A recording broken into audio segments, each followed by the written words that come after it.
ñëwoon tey ñëwoon pour massawu suñu mbokk yi ñoon daan seen doole ci salle de vente bi ñëw tamit pour mën a nemmeeku mbokk yi xool nu ñu toogee ñu ngi sant yàlla daanaka bakken rotu fi te daanaka kenn jotu fi gaañu ay gaañu yu metti kon ñu ngi sant yàlla bu baax a baax may rafetlu nag teewaayu monsieur le ministre maire de Dakar Plateau bu may ñëw moom laa fi fekk ci kilifa di ko rafetlu bu baax a baax parce que yor na ay responsabilités yu am solo wante mu bàyyi léppam ñëw ci marché bi pour massawu mbokk yi gunge leen jàppale leen kooku tam ñu ngi koy rafetlu ñu ngi tamit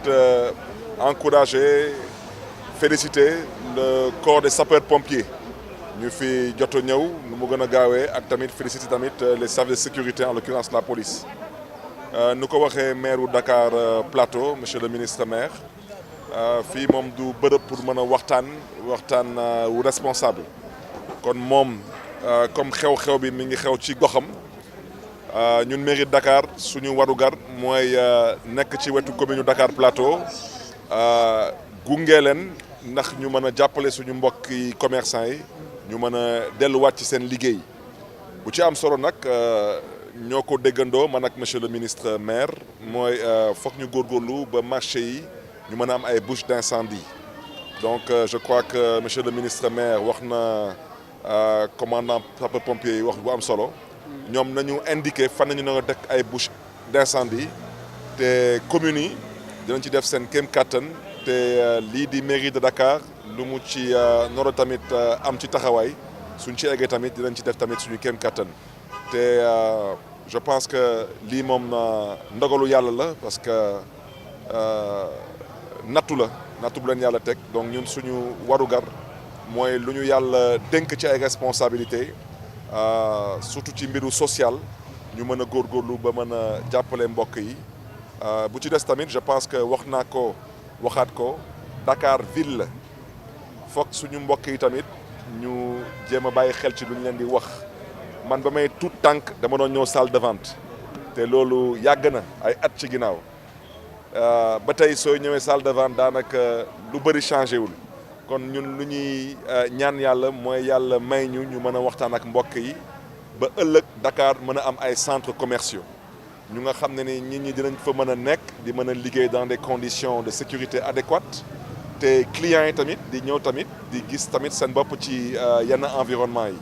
donc loolu laa bëggoon wax di gërëm ñëpp di sant ñëpp et di ñaan yàlla li mu nekk un bon vieux souvenir sous peu de temps. di ko ñaawlu rek di ko méttitlu aw ma beneen parce que xamaguma li xew xam naa ne daal salle de vente jeex na kon ñi yàqule bëri na voilà lan moo ko waral xamaguma ko parce que service yi waxaguñ ma ko. léegi lan moo ci war a mën a nekk taxawaayu maire bi. balaa ngay taxaw ci dara nga xam lu mu du dëgg xamaguma li xew xam naa ne daal fii ay nit ñu bëre fii la ñuy liggéey du dëgg ñu ci bëri ñu ngi yeewu sama quartier yi kon fii xam naa bu baax nu mu demee waaye nag lakk na ba presque jeex na gisuma lu fi taxaw ñu bàyyi ba ñu am situation bi ñu xam lan la mais de façon générale dama koy wax parce que moo tax fii ma nekk à l'aise taxaw fii yàgg naa ñëw fii ne leen lii il faut ñu defar ko. waaw yàgg na ko du dëgg ñu ngi génn ci campagne ci biir campagne laa leen taxaw fii ne leen lii il faut ñu defar ko parce que lii am na ñoo xam ne xëy na ay 10 ans ñu ngi liggéey tey lépp dem na poussière waaw loolu xam nga loolu te dañ il faut ñu suñu mbir il faut ñu taxaw ci keneen du ko defar ñun ñoo ko mën a defar ñun ñoo ci mën a taxaw ñun ñëpp la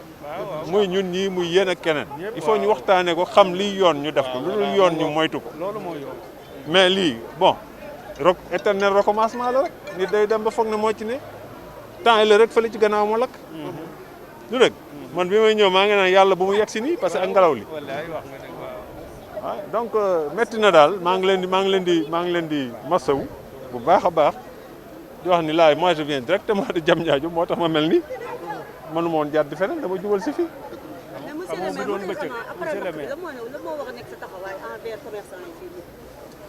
mais mooy li may wax boobu ba léegi ñu ngi en plein centre ville toute activité il faut ñu organiser parce que gis nga suñu bakkan yi moo gën a fort la ca des yëpp man boobu ba léegi may téléphoné maa ngi laaj ndax am na ko gaañu am na ko gaañuwul am na et cetera parce que li ci des alal moom mën nga koo liggéeyaat lu dëgg donc toogin boo gis wax naa leen xam ma fi jaaree dama ne nañu waxtaan loo gis mën nañ ko organiser ba sécurité bi gën a yokku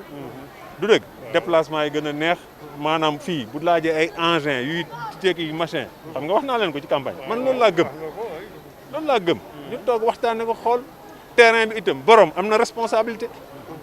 faut ñu waxante dëgg am na responsabilité on est en centre-ville on est dans la capitale il y a des choses yoo xam ne c'est pas acceptable maintenant on va dire l'autorité est-ce que tout dafa war a jël toujours yàpp est-ce que dama war a ñëw di dal ci ñoo xam ne lii la ñu yaakaar pour dund faut ñu toog waxtaan defar ah français daal moi vraiment je voulais même pas me prononcer parce que je tombe là-dessus moi je viens de très loin je viens de Diamniadio oui mais je dis c'est dommage c'est regrettable et j'ai l'impression que c'est un éternel recommencement fi mu ne nii ñu ngi nekk fii di compter ñaat benn lakk ñaari lakk ñetti lakk fukki nag bekkoor ak ñu naan ay bakkan rot na kon on est obligé de prendre nos responsabilités et de discuter sérieusement je suis à l'aise je suis le maire de cette commune je sors d'élection je tenais ce discours pendant les élections parce que c'est à cela que je crois il faut que les acteurs viennent qu'on s'assied que les propriétaires des terrains viennent qu'on s'assied et qu'on organise ça c'est impératif on ne peut pas continuer comme ça. Bon, je suis le commandant Mame Diène Ndiaye. Je suis le commandant des opérations de secours dans le cadre de cette intervention. Aujourd'hui, dans la journée, précisément à 16h10, nous avons été alertés pour un violent incendie au marché Sandaga. 11 minutes après notre arrivée sur les lieux, il s'est agi effectivement d'un violent incendie précisément à la salle des ventes du marché Sandaga. Aussitôt, nous avons mis en œuvre nos moyens d'extinction, ce qui nous a permis, au bout d'une heure de temps à peu près, de parvenir à maîtriser puis à éteindre le feu. Actuellement, nous sommes en phase de déblai et de dégarnissage. C'est à l'issue qu'on dira réellement que le feu est éteint et les opérations sont terminées. Dans le cadre de cette extinction, en tout cas l'extinction a nécessité la mobilisation de 10 engins d'incendie, et une ambulance médicalisée et une échelle. Sur le plan humain, nous avons mobilisé 120 sapeurs-pompiers. Parmi ces 120, il y a 10 officiers. Question. Qu'est-ce qui a causé l'incendie? Peut-être que l'enquête de la police déterminera l'origine de l'incendie. Mais à notre niveau, nous ne gérons que les urgences. Donc c'est du domaine de la police. Et il n'y a pas de blessure? Il n'y a pas de blessure également. Aucune notion de victime dans cet incendie, pour le moment. Vous n'avez pas encore estimé le nombre de pertes, l'argent ou les bagages qui sont perdus? Bon, les dégâts matériels, ce dont je suis sûr, sont importants. Mais quantifier les dégâts de façon exhaustive, je ne suis pas en mesure. D'accord, merci beaucoup. Merci beaucoup.